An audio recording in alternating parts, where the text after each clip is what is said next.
lagi 5 poin yang kedua ya. Ya, Ibu usahakan dulu untuk menjawab pertanyaan poin yang nomor 1 dari pertanyaan yang nomor 1. Bacakan Nopi permasalahannya. Bolehkah saya meminta Ibu mengenai bullying pada siswa dan cara mengatasinya? Ya, boleh. Ibu bolehkan. Yang kedua, seperti apa saja contoh-contoh bullying yang dilakukan oleh siswa Ibu? Kalau di dalam kelas permasalahannya yang sering kita lihat sebagian anak itu ada juga yang suka iseng. Isengnya itu arti kata ada juga yang suka mengganggu teman. Tapi dia mengganggu teman itu bukan menjadi masalah yang besar, hanya sekedar iseng. Terus ini sering terjadi masalah seperti ini, bukan di sekolah kita saja. Di sekolah lain pun kita dengar permasalahannya juga seperti itu. Ya, maksudnya di sekolah-sekolah dasar yang lain permasalahan yang sama juga sering timbul. Ya, jadi sepertinya ini permasalahannya ini mungkin di zaman anak-anak Ibu permasalahan ini sudah ada. Ya, kalau dulu tadi namanya suka mengganggu teman. Kalau sekarang mungkin suka iseng. Isengnya juga artinya suka mengganggu teman. Jadi permasalahan ini bisa kita pecahkan bersama. Bukan artinya membuat kita dalam pembelajaran kita sehari-hari kita merasa terganggu dan anak bisa terganggu, masalah ini bisa diatasi. Lanjut ke poin nomor 2. Nah, bagaimana cara Ibu mengatasi agar bullying tidak terjadi pada kelas pada siswa? Ya, kalau Ibu biasanya di dalam kelas ini Ibu yang melakukannya. Ibu memberi sesuatu kepada anak Ibu, sesuatu umpamanya seperti membaca. Ibu beri dia waktu untuk membaca, umpamanya Ibu tunjuk temannya untuk membaca dan yang lain juga mendengarkan dan menyimak pertanyaan dari Ibu. Kemudian dengan membaca itu kita pilih suatu bahan yang bisa membuat anak senang dan tidak ingat lagi untuk mengganggu atau iseng kepada temannya. Contohnya memberi dia suatu bacaan yang menyenangkan dia sehingga dia lupa untuk mengganggu teman-temannya. Seperti umpamanya bacaan yang ada gambarnya atau sebuah cerita yang mempunyai suatu gambar. Jadi dia senang melihat gambar dan senang mendengar cerita ataupun senang membaca. Oke. Selanjutnya Bu, pertanyaannya bagaimana peran Ibu sebagai wali kelas berperan sebagai pembimbing biar anak itu tidak melakukan itu lagi? Iya. Yang pertama Ibu dulu yang kita buat dulu apa yang dirasakan oleh anak itu, senang dan bahagia, senang memiliki wali kelasnya seperti apa? Seperti ini.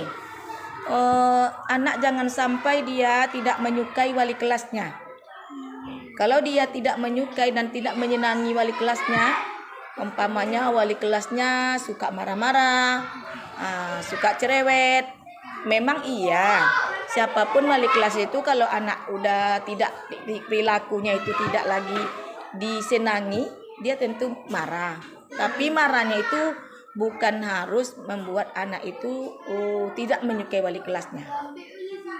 Tidak menyukai wali kelasnya. Kalau sudah pamannya sudah dimulai dengan marah-marah, anak tidak akan senang lagi belajar.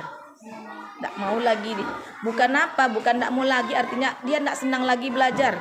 Karena dia sudah merasa baru mulai pelajaran, dia sudah marah-marahi karena tingkah lakunya sendiri. Jadi kita harus mendekati anak dulu. bukan langsung kita kasih hukuman, bukan. Kita dekati dia. Kita tanya, apa tadi tuh? Yang dipegang tuh apa tadi? Mainan, Bu, katanya. Kita simpan dulu ya, Nak, mainannya, masukkan ke dalam tas.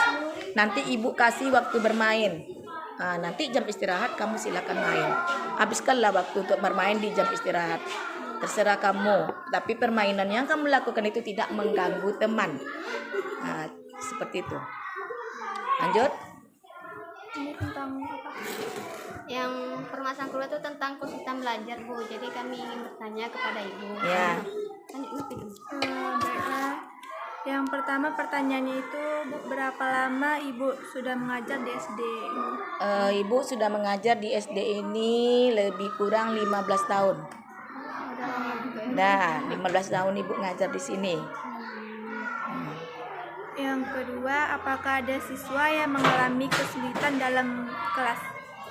Ada seperti anak yang kurang lancar membaca. Dia akan mengalami kesulitan dalam belajar. Ya, tapi walaupun dia mengalami kesulitan dalam belajar, guru mengarahkan agar anak itu rajin lagi belajar membaca di rumah, rajin lagi belajar di sekolah. Dengan bantuan orang tua juga, insya Allah anaknya akan mengalami, anak nanti akan melewati masa kesulitan itu dengan bisa membaca dengan bantuan orang tua dan kerjasama dengan guru di sekolah. Nah, selanjutnya saya ingin bertanya, Bu, bagaimana cara Ibu mengatasi kesulitan belajar pada siswa yang ada dalam kelas, Bu? Siswa yang ada di dalam kelas tidak banyak yang mengalami kesulitan. Sebab di dalam kelas disediakan buku paket. Semua anak yang sesuai dengan jumlahnya satu persatu diberi buku paket dari sekolah. Jadi sebenarnya tidak akan merasa kesulitan lagi karena buku-buku paket udah diberikan. Itu adalah salah satu penunjang untuk anak, tidak akan penunjang untuk anak supaya tidak mengalami kesulitan. Jadi dengan bantuan buku paket itu maka anak akan bisa menunjang dia membaca, menunjang dia untuk belajar. Dengan lancarnya membaca, dengan rajinnya membaca, pelajaran tidak akan banyak dialami kesulitan oleh anak.